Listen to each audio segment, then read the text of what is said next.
আসসালামু আলাইকুম। আজকে শেয়ার করব বেগুনের আচার। খুবই মজার খেতে, গরম ভাত বা পোলাওয়ের সঙ্গে খুবই টেস্টি লাগে। তো বেগুনের আচার করার জন্য আমি বেগুনগুলো টুকরো করে কেটে নিয়েছিলাম।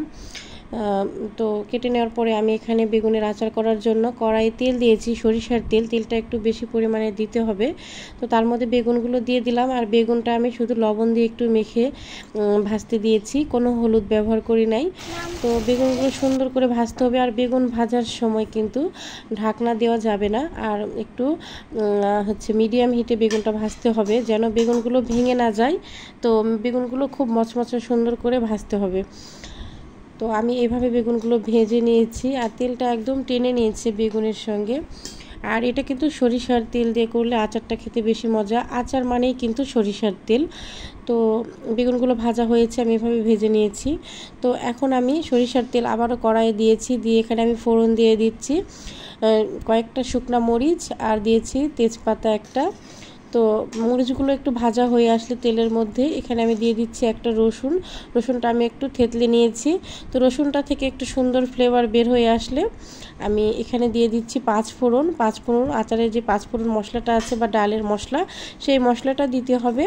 দেওয়ার পরে আমি একটু ভেজে নিয়েছি 2 মিনিটের মতো। মশলাটা ভেজে নেওয়ার পরে এখানে আমি দিয়ে দিচ্ছি তেঁতুলের পানি বা তেঁতুলের কাঠ বলে। তেঁতুলটা পানির মধ্যে ভিজিয়ে রেখেছিলাম। তো তারপরে সেখান থেকে আমি তেঁতুলের পানিটা বের করে নিয়েছি। আর তারপরে এখানে দিয়ে দিচ্ছি মশলা বলতে এখানে একটু গুঁড়ামরিচ দিয়েছি আর হলুদ দিয়েছি। দেওয়ার পরে এখানে আমি চিনিও দিয়ে দিচ্ছি। চিনি দিয়েছি 1 টেবিল চামচ। তো দিয়ে আমি এখন এটা ভালোভাবে মশলাটা কষিয়ে নেব। আর লবণ দিয়ে দিলাম অল্প একটু পরিমাণে স্বাদ মতো। তো মশলাটা কষানো হয়ে গেলে এখানে আমি দিয়ে দিচ্ছি এখন ভেজে রাখা বেগুন। আর আমি কিন্তু এখন আর একটুকু পানি ব্যবহার করব না। এই মশলার মধ্যে বেগুনটা একটু 3 থেকে 4 মিনিটের মতো একটু নাড়াচাড়া করে ভেজে নিয়ে রান্না করে উঠিয়ে নিব। তো এটা ঢাকনা ছাড়াই কিন্তু রান্নাটা করতে হবে, ঢাকনা দেওয়ার দরকার নেই, তাহলে বেগুনটা নরম হয়ে ভেঙে যাবে। আর আমার বেগুনগুলো দেখবেন বেগুনটা রান্না হওয়ার পরও কিন্তু ভাঙে নাই, খুব সুন্দরভাবে প্রত্যেকটা বেগুনই কিন্তু আস্ত আস্ত থাকবে ভাজা বেগুনগুলো। তো এভাবে কিন্তু নাড়াচাড়া করে বেগুনগুলো ভালোভাবে নামিয়ে নিতে হবে।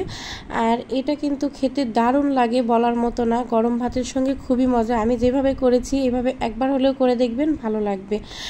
আর এখানে টকের পরিমাণটা নিজের ইচ্ছে মতো দিতে পারবেন, এবং মিষ্টিটাও চিনি যতটুকু পরিমাণ মিষ্টি খেতে চান সেভাবে দিতে হবে। আর এখানে আমার এই যে আচারটা একদম রেডি হয়ে গেছে, আমি এখন চুলা থেকে নামিয়ে নিয়েছি। এই তো খুবই লোভনীয় এবং খুবই মজার।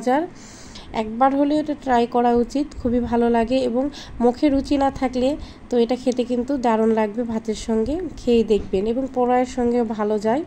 তো কেমন লাগলো কমেন্ট করে জানাবেন। আল্লাহ হাফিজ, পাশে থাকবেন সবাই।